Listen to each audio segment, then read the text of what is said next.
तो हम लोग प्रोबेबिलिटी के फंडामेंटल ऑक्सियम्स के रिगार्डिंग प्रॉब्लम सॉल्व कर रहे थे। तो यहाँ पर फिफ्थ वाले क्वेश्चन में हमें गिवन है कि probability of A equals to 1/4, probability of B equals to 1/3 and probability of A minus B equals to 1/6। Then examine whether A and B are independent. तो हमें ए एग्जामिन करना है कि A event and B event independent है या नहीं है। So first of all given that हमें एक गिवन है probability of A is equals to 1/4, probability of B is equals to 1/3 and probability of A minus B is equals to 1/6। अभी इसे अगर हम डायग्राम में ड्रॉ करें तो ए है ए इवेंट और ए है बी इवेंट, इन दोनों का intersection part A B event, A B को छोड़ के ए इवेंट का जो पार्ट है that is A minus A B event and B event का जो पार्ट है that is B minus A B event. अभी हम probability of A minus B को probability of A minus A B के साथ इक्वल लिख सकते हैं, क्योंकि probability of A minus B का मतलब है ए इवेंट माइनस बी इवेंट, मतलब कि हमारे पास जो ए इवेंट है इससे बी इवेंट माइनस हो जाएगा, तो हमें जो हिस्सा मिलेगा ए इवेंट का that is A minus A B. Okay, तो A minus B is equals to A minus A B, ये हमें मिलेगा that is probability of A minus B equals to probability of A minus A B. और इसे हम लिख सकते हैं probability of A minus B is equals to probability of A minus probability of A B, क्योंकि A event and A B event are mutually exclusive event. तो by using axiom 3 हम इसे लिख सकते हैं using axiom 3।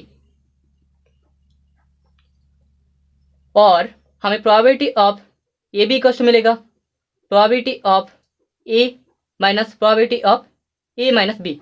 Probability of A का value है हमारे पास 1/4, probability of A minus B का वैल्यू है 1/6, that is equals to 1/12, that is equals to 1/12।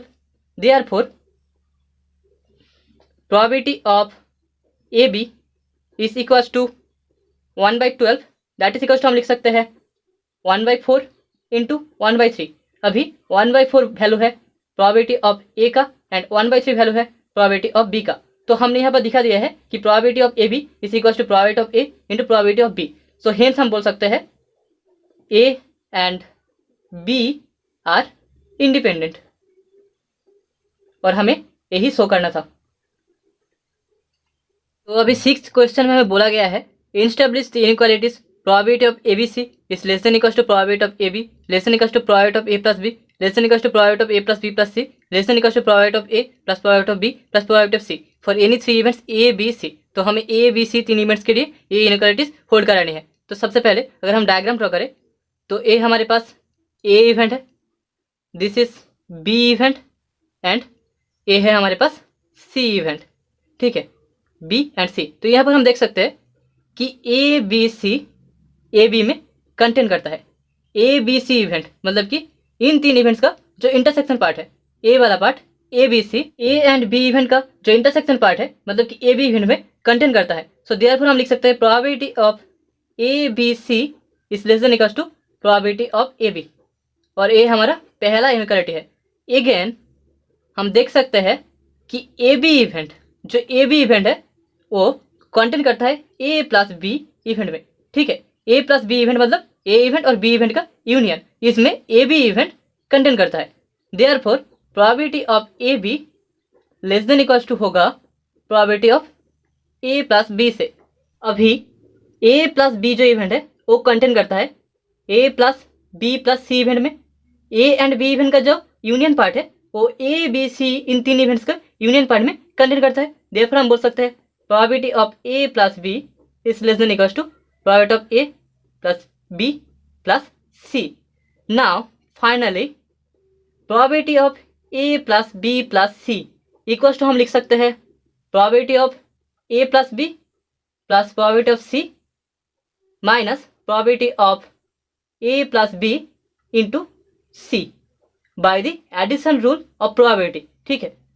That is less than equals to हम बोल सकते हैं probability of A plus B plus probability of C, क्योंकि हमें पता है कि probability of A plus B into C इसका जो वैल्यू होता है वो हमेशा पॉजिटिव होता है, मतलब कि ग्रेटर देन इक्वल्स टू 0 होता है।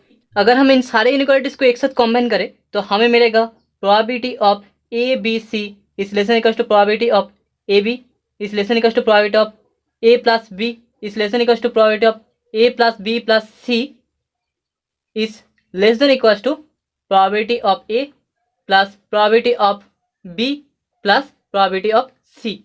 Hence proved.